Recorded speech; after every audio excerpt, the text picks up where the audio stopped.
Okay, let's open our Bibles to 1 Samuel 28. We're looking at a time that is very significant in both the life of David and the life of King Saul. And the theme of this time period is about encouragement for David especially, because this is a time when David lost everything. He lost his wives, his children, his army, everything. In fact, his men were thinking of stoning him.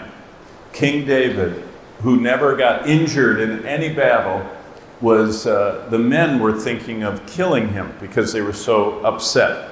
But this is our 11th hour together. Encouragement, hope when all is lost. And David lost everything but God. And that's really the lesson for all of us, what it's like when there's no one left in our family, no one left of our friends, no one left of those that are closest to us, our children or our wife. All we have left is God. And that's the lesson that's most wonderful to learn. By the way, this is a picture of Nagasaki. You remember Japan during World War II? When the Americans dropped the very first or the second atomic bomb. That's what the city looked like, and everything was lost. It was a terrible, terrible destruction. Basically, David writes psalms from all these time periods. And in my Bible, I've noted, and I've been telling you about it, that in 1 Samuel, starting in 1 Samuel 21, he writes Psalm 52. In the middle of it, Psalm 56, Psalm 34. In 1 Samuel 22, he writes more of the cave psalms, Psalm 57, Psalm 142. This was a time when he felt abandoned. We already went through that, Psalm 13. Then when we get to 1 Samuel 23, and David is in the strongholds of En-gedi, and in the wilderness he writes Psalm 63, Psalm 54, when the Ziphites betray him. When he's at En-gedi, he writes probably Psalm 35 and 36. And then in chapter 25, most likely David wrote about the fool has said in his heart, Psalm 14, and Psalm 53. But now let's get to 1 Samuel 28, and we're going to always start with gold. And what I want you to see, that David has survived. Now, if you remember, in 1 Samuel 27, it's the height of Saul's attack.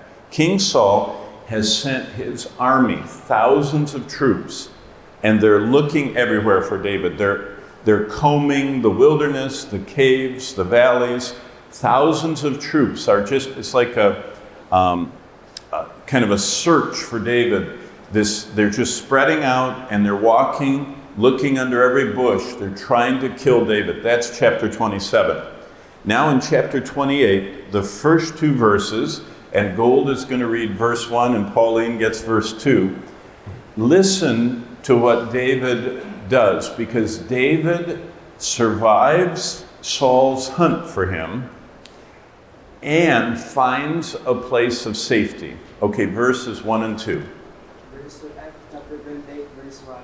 Now it happened in those days that the Philistines gathered their armies together for war to fight with Israel. And Achish said to David, "We should assuredly know that you will go out with me to battle, you and your men." So David said to Achish, "Surely you know what your servant can do." And Achish said to David, "Therefore I will make you one of my chief guardians forever." Whoa, the Philistine, there were 5 lords or presidents or generals of the Philistines. One of them, Achish, the king or the commander, or he was the head of this whole region. He picked David as his bodyguard. He trusted David that much. I mean, this, if you stop and think about it, David was an amazing person. That his enemies trusted him so much that they would let him become their bodyguard. I mean, the Philistine commander asked David to guard him. That's how honest David was. That's how blessed by God David was. So David has survived. He's not running from Saul. Now he's safe. He's got the whole Philistine army around him. Saul backs off. All of the armies, the thousands of troops that Saul, King Saul, has sent against David, they see him go into the Philistine camp and they go like this: we're not pursuing him any longer. And they go back and report to King Saul, David is with Achish. All of his soldiers are with Achish. They're safe from us. We can't go get them. So David has survived. But now, starting in verse 4, I'll read verse 3, then we'll come across to Theodi. He'll get 4. I'm sorry. Oh, Joseph. I'm so sorry. Because I left out Joseph, he gets an extra verse. Okay. So you get 4 and 5, and then we'll get over to you, Theodi. But look at verse 3 in your Bible, because it's going to take us a little while to go through this, but we all of a sudden get exposed to the underworld, to what most of Greek and Roman mythology is about. It's all about this place where the departed, this is what the Egyptian pyramids are about. All of this speculation about the future. But it says this in verse 3, now Samuel had died. Samuel. Now remember, Samuel was the judge over the nation of Israel that anointed King Saul and anointed David. And he's the one, he just bowed his head in prayer when the Philistine armies early on were coming toward Israel. And everybody was scared to death. And Samuel just bowed his head and raised his hands. And the people thought they were doomed, and God put lightning and thunder on the Philistines so much that they just fled away and were totally defeated. So Samuel is kind of like next to Moses, the most monumental person in Israel. But look at verse 3, he died. And all Israel lamented for him and buried him in Ramah, his own city. And Saul had put the mediums and the spiritists out of the land. So mediums and spiritists are what we would call witches. So here in 1 Samuel 28, we're looking at the witch at Endor. Now remember, God consistently says his people are to have nothing to do with witches, witchcraft, astrology, that's the stars, mediums, those are people that communicate with the dead, anything like that. God is offended by that, and we offend him when we have anything to do with it. So Saul had done what he was supposed to do early in his kingship. It says he put the mediums and the spiritists out of the land. But now, listen as Joseph reads verses 4 and 5, because something happens. Verse 4. The Philistines assembled and came and encamped at Shunem, and Saul gathered all Israel, and they encamped at Gilboa. When Saul saw the army of the Philistines, he was afraid, and his heart trembled greatly. So now King Saul, without Samuel around. Remember, Samuel could pray and the Lord would defeat the Philistines. Saul's facing them all by himself. And the Philistines actually, if you want to look over here on your map, have come up. They live down here in the coastal plain, and they've come up this plain, and they've come through this pass, and they're right here in the area of Gilboa, which is just down, just a little bit southwest of the Sea of Galilee. So these are the mountains of Gilboa. All the Philistine armies have come up through this pass in all their chariots. They've come into the Jezreel Valley. By the way, this is the place where Armageddon is for the future battle. This is always this triangle right here. You can see dark, dark, dark. This triangle right here is the plain of Jezreel. And so Saul is there, and as Joseph read, they were encamped, and Saul was afraid, verse 5, and trembled. I mean, he is scared to death. So this is going to set up the moment, because usually we do things we shouldn't do when we're afraid. Remember, the most repeated negative prohibition in the Bible, the thing God says don't do the most number of times is fear not. Now think about that. This is the most repeated negative prohibition in the Bible. Fear not. Why? Because it says in 2 Timothy 1:7, God has not given us a spirit of fear. When we're afraid of the storm, when we're afraid of terrorists, when we're afraid of the future, when we're afraid of anything, God is not the one that makes us afraid. That realm is Satan's realm. Satan thrives in fear. That's where he works. And he gets people afraid, and they start doing things they shouldn't do. And when Saul, as Joseph read in verse 5 of 1 Samuel 28, when Saul gets afraid, Saul starts going the wrong direction. So Theody is going to read to us verse 6 and 7 of 1 Samuel 28. 1 Samuel 28, verse 6. And when Saul inquired of the Lord answered him, neither by dreams, nor by Urim, nor by prophets. Then said Saul unto his servant, seek me a woman that hath a familiar spirit, that I may go to her and inquire of her. And his servants said to him, behold, there is a woman that hath a familiar spirit at Endor. At Endor. Thank you, Theody. That's this word right here. Endor is a place. Endor, in fact, today, if you go right to where I was showing you, right over here by the mountains of Gilboa, right at the foot of the mountains of Gilboa, there are 3 palm trees still there, marking the site, the spring, around which the city of Endor was built in the time of David and Saul. And so Saul's advisors, his military people say, there is one witch left that we know of, the witch at Endor.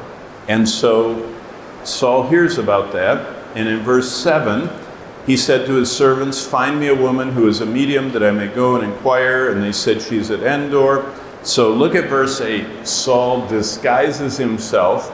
Now remember, as the king, he wore very special outfits. Just like you see in movies or in different paintings, kings were dressed like the king. So he disguises himself in verse 8.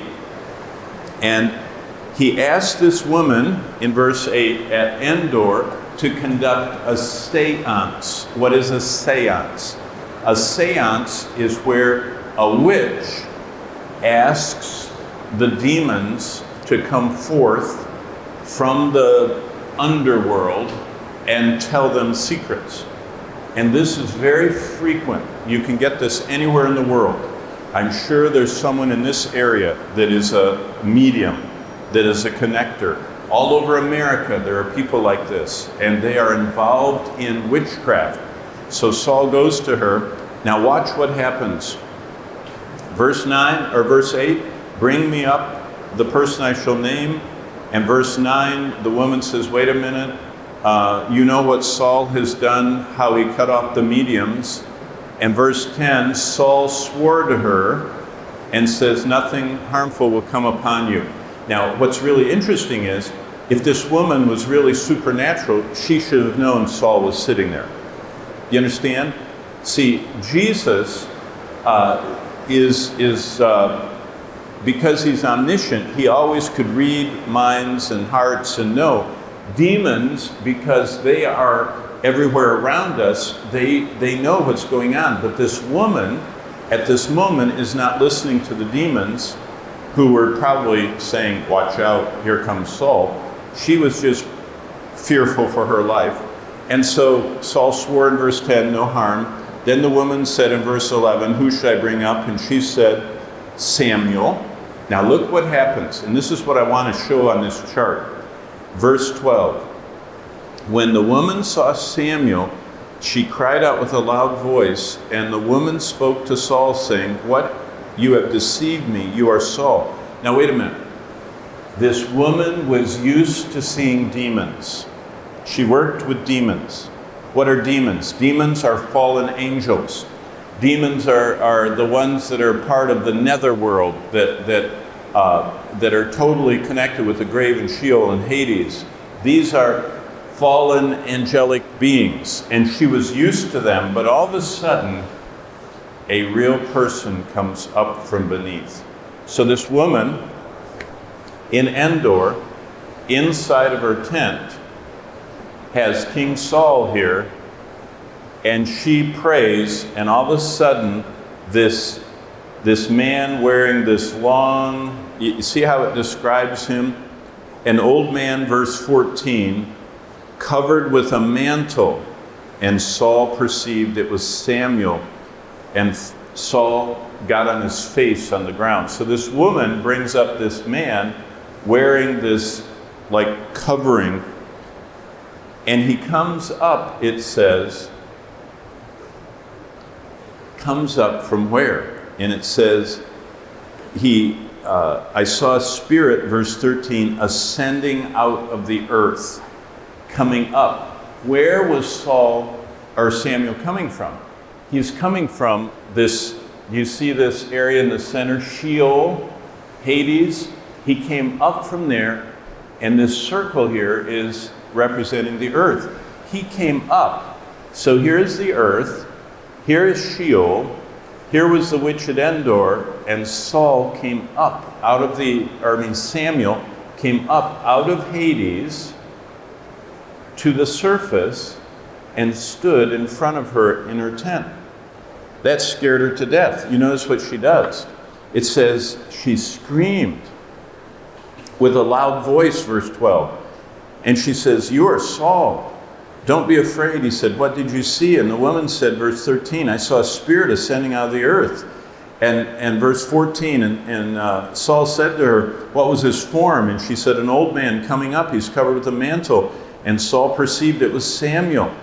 And now Samuel said, now verse 15, this is something this woman's never seen before. She's used to working with demons that masquerade. See, demons will tell you anything you want to hear and are deceivers. But now she's got the prophet of God himself. And it scares her to death. And Saul is laying on the ground. And Samuel says in verse 15, why have you disturbed me by bringing me up? Samuel said, I came up from the grave. I came up from Hades. I came up from Sheol. I came up from the grave. I came up from this place. He was in this part of it called Abraham's bosom. Look how it has two parts. There's the paradise part, and there's the place of torment. These two parts of the grave. So the grave down there, or Sheol, has two parts. It has the good part, and that's where all the saints were, Adam and Eve and Enoch and Abraham and Moses, all of them. Then it had the bad part, that is where all the wicked, godless ones were in torment. It actually says that they were in torment, great agony, Luke 16, 23, 24, 25.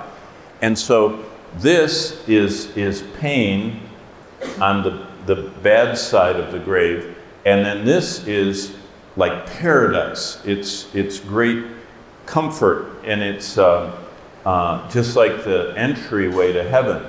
And so Samuel is in the good side. Abraham's bosom, Jesus calls it. Paradise is what he calls it to the thief on the cross in Luke 23:43. And so he says, why did you bother me and bring me up? And so Saul answered, verse 15, I am deeply distressed. The Philistines make war against me. God has departed from me and does not answer me anymore, neither by prophets or dreams. Therefore I called you that you might reveal to me what I should do. Verse 16, then Samuel said, why do you ask me, seeing the Lord has departed from you and become your enemy? Wow. Did you catch that? The reason I bring that up is it says in the book of James that when Christians love the world, God becomes their enemy also.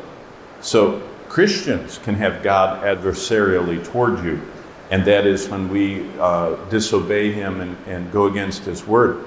And verse 17, the Lord has done for himself as he spoke by me. Samuel said, just what I told you happened.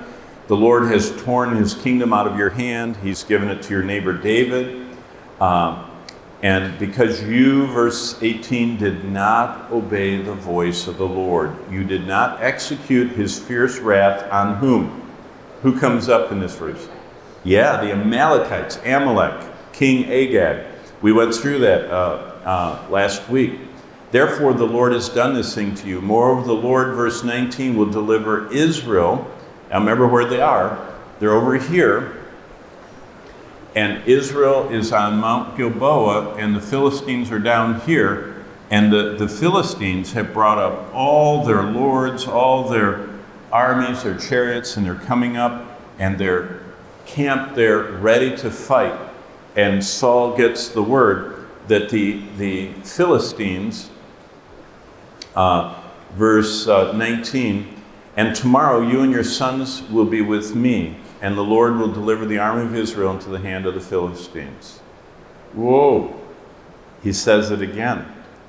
Samuel standing here, he came up from the grave, and what he says is, tomorrow, Saul, you and your sons are going to be down here with me. Down here in Hades, in Sheol, in the grave. And those who die trusting in the Lord go to paradise, to Abraham's bosom, to the good side. But those who die with their sin go to the painful side. But do you remember they can see each other? Do you remember that? You remember Luke 16? They can see each other in the grave. The rich man could see Lazarus in comfort while he was touched by the flames. So let's just go on a quick tour through the underworld. It starts right up here on the side. There's a little bump. That's paradise in the Garden of Eden. After mankind fell, paradise is gone from the Garden of Eden. Most likely God put it down in this place because Jesus said to the thief on the cross, you'll be with me today in paradise. Jesus did not ascend to his Father until after the resurrection. Before that, he didn't ascend. It says he descended, 2 Peter, and he went down there to that two-compartment thing, and he proclaims liberty to the captives and takes them with him. And paradise goes up there. You see it up above there in heaven. The next time we see paradise is in Revelation. And it says it's the paradise of God in heaven. So he takes the believers with him after the cross from paradise down there to paradise in heaven. You notice that over here there's another circle. There is another place down there. This is just the grave and Sheol, but there is also a prison for demons. And a lot of us don't think much about that, but the prison for demons in Revelation 9 is where those horrific creatures that come out during the tribulation are. It's called Tartarus. Some of those that are there, it's also called the abyss or the pit. Some of those never get out. They're chained forever down there. Others are allowed out by God. That's a little different than this place we're looking at here, Hades, Sheol, the grave. Now, what is not in view is this, and don't ever get mixed up about it. The lake of fire, Revelation 20, Hell, Jesus talked about so much, Gehenna, no one now is there. That is not this place called the grave, the pit, Sheol, and all that. That is yet future. And so the lesson back here in 1 Samuel 28 is, immediately, verse 20, Saul fell full length on the ground and was dreadfully afraid because of the words of Samuel. There was no strength in him. Verse 21, the woman came and saw that he was severely troubled and said, hey, let me help you. And so she cooks a meal. So King Saul had his last supper with a witch. How do you like that? Isn't that something to think about? Last supper that Saul had was with a witch. Well, let's go to chapter 29, and we're going to have Rodelio, because Saul goes on and the events take place. He dies in chapter 30. But Rodelio is going to start in verse 1 and 2 of chapter 29. Now follow along, because I want you to see what happens. 1 and 2, please. Chapter 29. Now the Philistines gathered together all their armies to Aphek, and the Israelites preached by a fountain which is in Israel. And the lords of the Philistines passed on by hundreds and by thousands, but David and his men passed on in the rearward with Achish. And once again, the same thing happens we saw happen the last time when David was in Gath.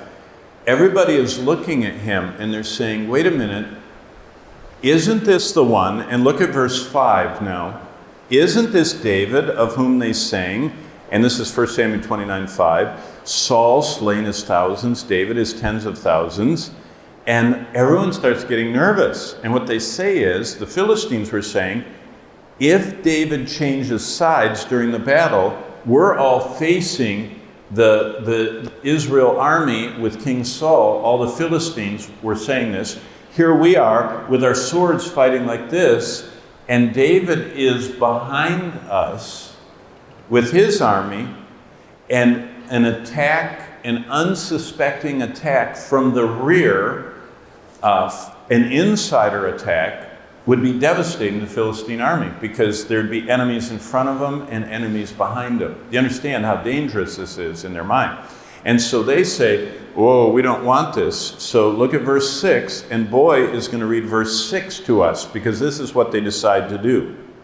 Verse 6, so Achish called David and said to him, as surely as the Lord lives, you have been reliable, and I would be pleased to have you serve with me in the army. From the day you came to me until now, I have found no fault in you, but the rulers don't approve of you. The rulers were afraid that David would turn on them. And so look up at the board. These first 11 verses in 1 Samuel 29 is a calm. David has been accepted in chapter 28. He's protected by the Philistines. David has moved his men into Philistine territory. They've moved into a city called Keilah, and it's their own place. And David is staying there.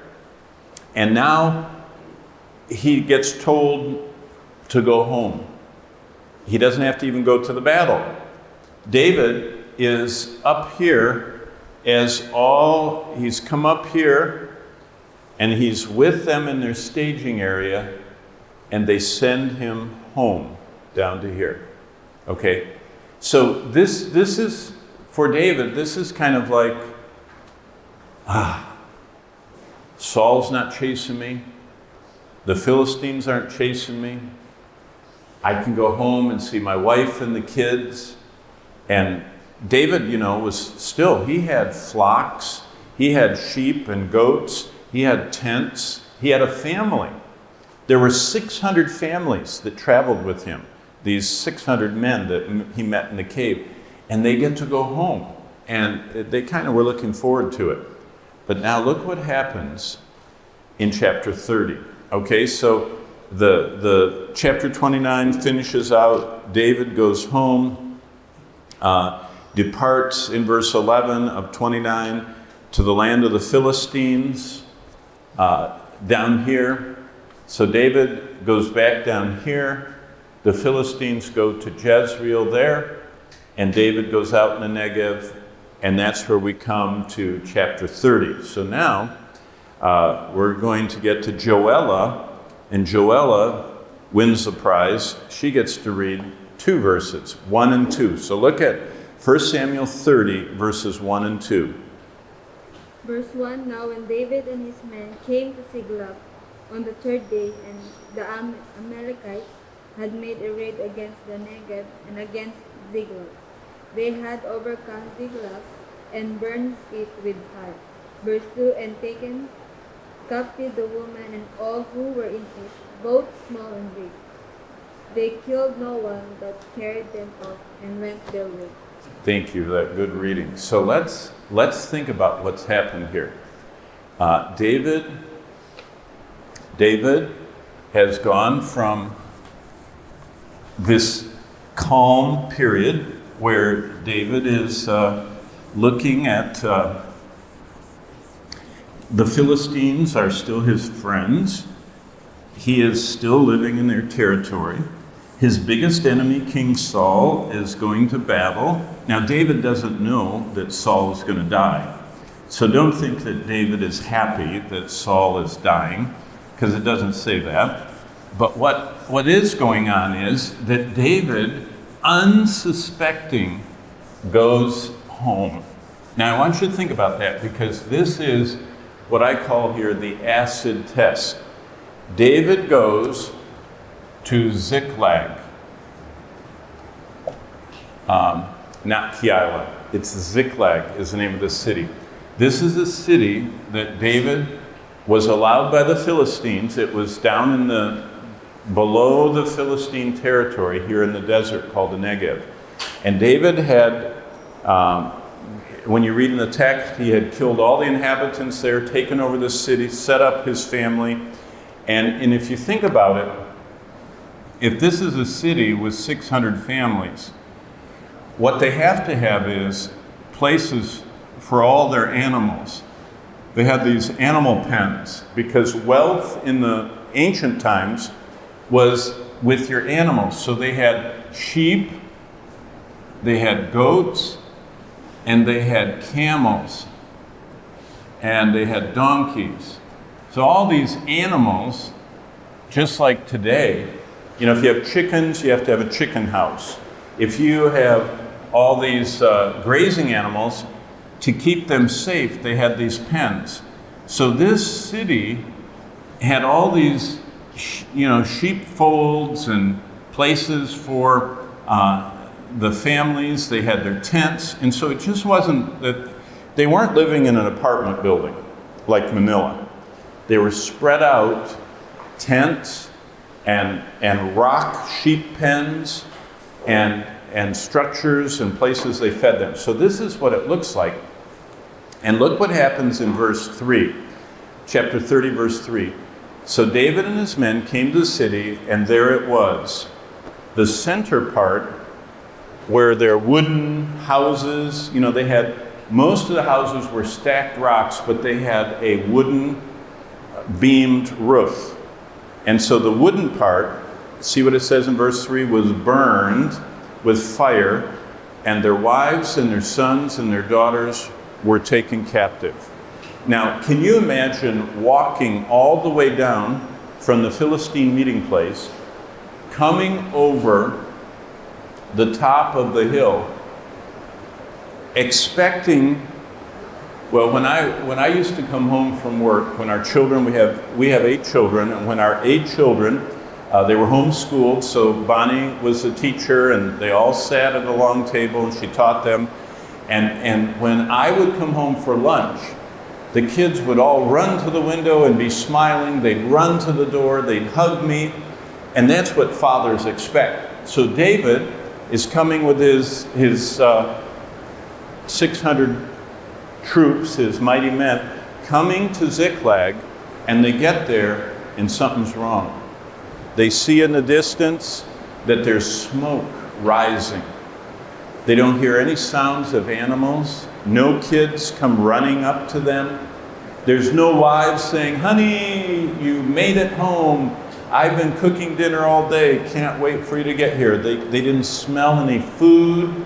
They just smelled smoke and death. Something was wrong. And it says in verse 3 that all of their sons and their daughters and their wives were gone. And by the way, their animals too. All of the sheepfolds and all the pens were empty. This is what verse 4 says, total loss. Now remember, in this time period, the greatest possession you had was your son, who carried on your name. The greatest treasure you had were your children. The greatest delight you had was your wife. And your wealth was the animals that you had. This was the time period. And so everything, his wealth was gone, his joy and pleasure of his wife and family, his future, his descendants, everything is gone. And look what happens in verse 4. It says, then David and the people who were with him lifted up their voices and wept until they had no more power to weep. Now, I've seen little bits of this. As a pastor over the years, I would be with families when there was car accidents, when there was disasters, when unexpected death of family members, and people just sob. They don't do anything. They can't talk, they can't think, they just cry. Because it's like total loss. You don't know what's happening. You don't have anything else to think about. But it gets worse. Look at verse 5. Because everything is falling apart. Verse 5. And David's two wives, Ahinoam the Jezreelitess and Abigail the widow of Nabal the Carmelite, had been taken captive. And David was greatly distressed, for the people spoke of what? Stoning him. Now, if you've ever been to Israel, and if you're ever out here, there are a lot of stones. It's just like one big stone pile. It's just, I showed you a picture of it, it's just rocks everywhere. And the men were so upset, these warriors with David, they said, you're our leader, you led us up there to the Philistine territory, we didn't guard our family, and we're upset at you. And they're holding these stones. They're thinking of throwing them and harming David. Remember, he's never been injured in any battle. This is the closest David ever got to being injured or killed by his own men. And they were speaking of stoning him because the soul of all the people was grieved, every man for his sons, his daughters. But now here is the best verse in 1 Samuel, the end of verse 6. I hope you have it marked, underlined, circled, because for the rest of your life, this is a secret that you should never forget.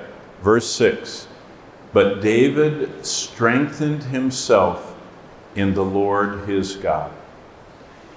Here's the lesson. When everything else fails, when everything else is taken away, when you lose your wealth, when you lose your delights, when you lose your security, when you lose your possessions, when you lose everything, what's the one thing you never lose? The Lord. And he's always there. But David turned to the Lord.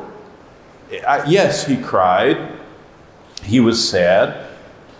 They didn't know where their wives were. They could have been dead. They didn't know where their children were. They could have been dead. They didn't think they'd ever get their wives, their children, or their animals back, their wealth. They thought life had ended. But David, at the very lowest moment, now he's been in caves, he's been on the run, Saul has been trying to get him, all kinds of stuff happening.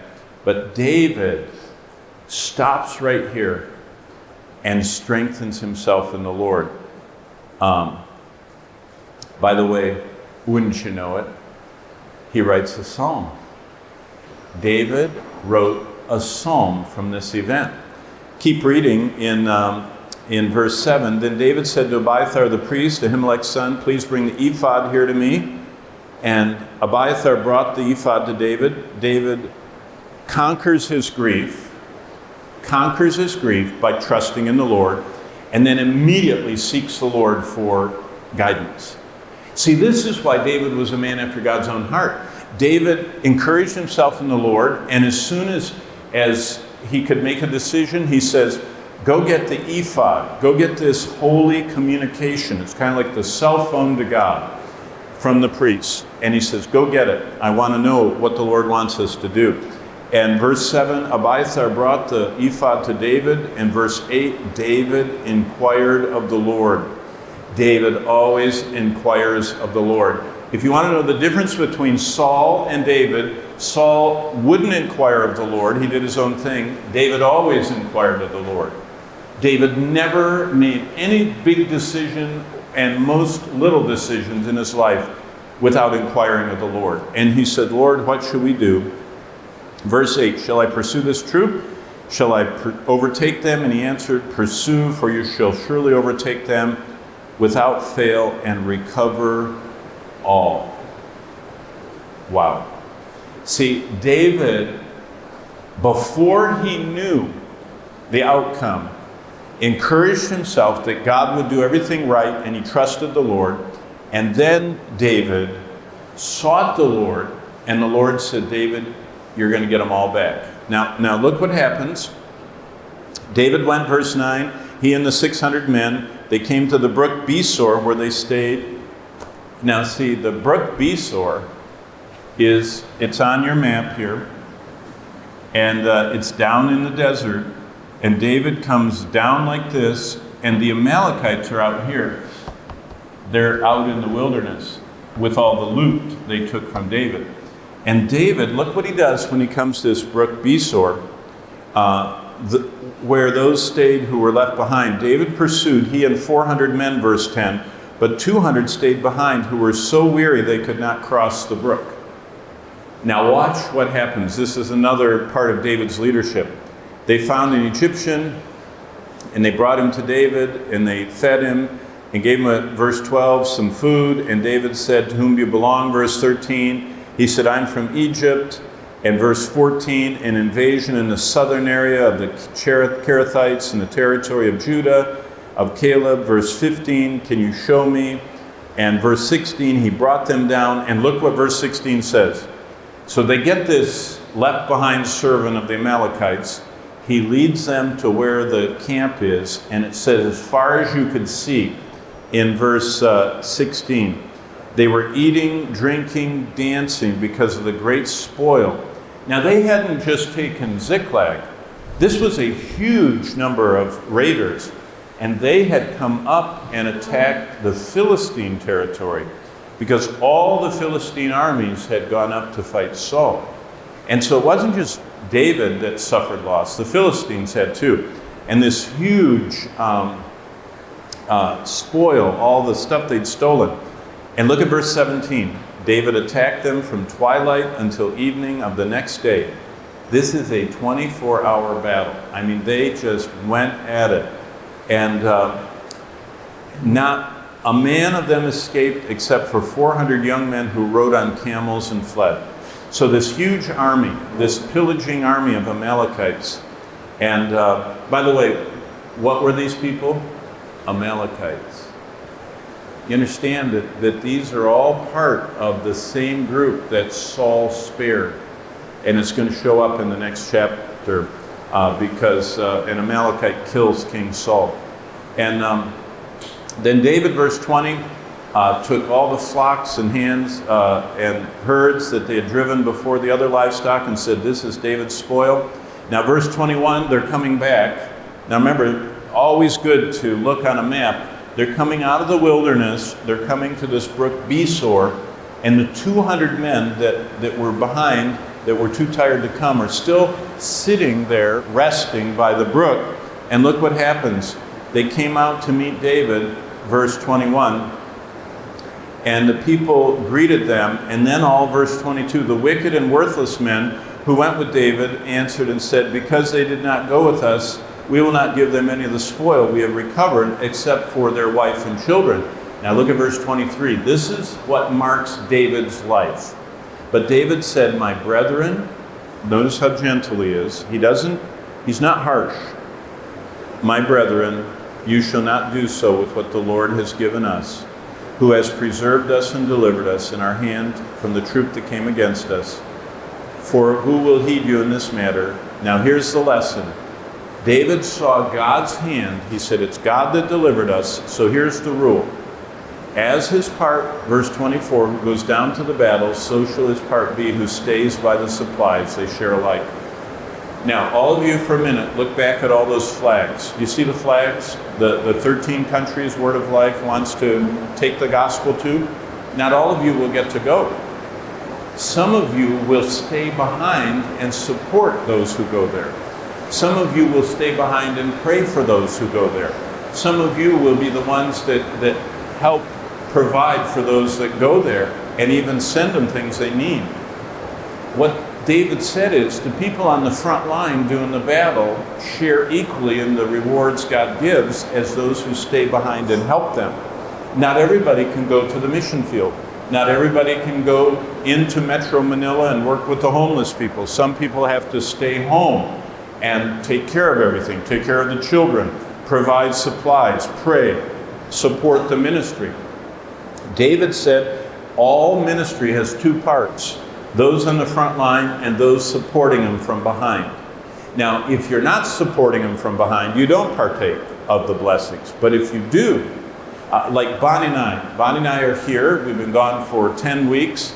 There is a whole group of people, over 100 people, that support us. They help us with everything. They help us buy our airplane tickets. They help us buy our food. They help us in everything we need. They take care of our home. And most of all, they pray for us. And do you know what the Bible says? Those who are on the front line, us here, equally partake in the blessings with those who stay behind, those who support us. So that's a lesson that David gives. And then when David came to verse 26, Ziklag, he sent some of the spoil to the elders of Judah. So David takes all these treasures away from the raiders and splits them up with his soldiers, and comes back to his city and then sends a gift to the leaders of Israel in his tribe, Judah. That's where he was from. Okay, real quickly, let's do Psalm 16 before we have our break, because we only have a couple minutes. The life God offers. Everybody turn to Psalm 16:11. Okay? Here's what God offers, which David embodies. It's a miktam of David. Those of you that have the little prescript, the superscript, the verse in Hebrew before the verse in English. Miktam, every psalm David wrote that's a miktam is from this time of running for his life. And this is one of them.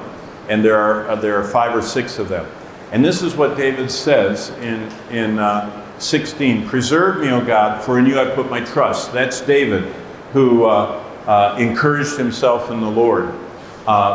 Verse 5, O Lord, you're the portion. Verse 6, the lines have fallen to me in pleasant places. What he said is, God, your plan is best. Verse 10, you will not leave my soul in Sheol. You remember we were talking about the grave. David knew he was going there, but he says he had hope of resurrection life. And then here's the best part. The best life possible is in verse 11. And look, there are 3 points in verse 11. You will show me the path of life, David said. In your presence is fullness of joy, and at your right hand are endless pleasures. David said there are 3 truths I learned about God as my fleeing from the Philistines, when I'm recovering everything from Ziklag. Number 1, he says, you arrange my life. You go through life with me. You accompany me. You're the one that authorizes all in life. David said God was the one that provided what he needed in life. Psalm 16:11. It's the same promise the Lord makes to us today.